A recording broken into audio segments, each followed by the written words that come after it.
he chose to serve the very people he created dude.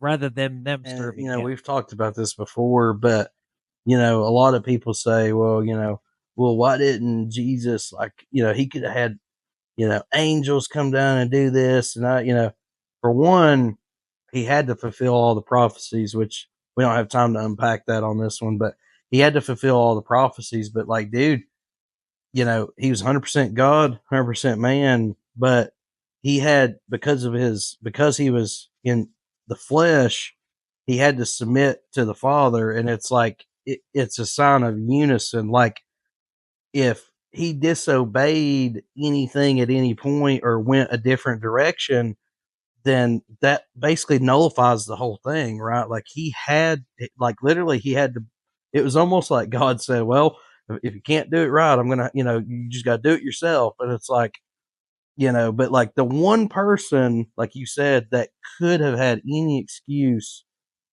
to abuse his power didn't. He washed feet, dude. Like, that's so incredible. Isn't that crazy, man? I mean, you think about it, and we, as a human society, tend to be very proud people.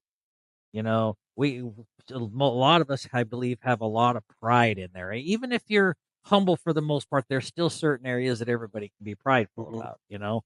And I think the fact that God coming down here and being in the flesh and going through the temptations we go through, going through the pain we go through, going through the heartache that we go through. I mean, Jesus wept when Lazarus died.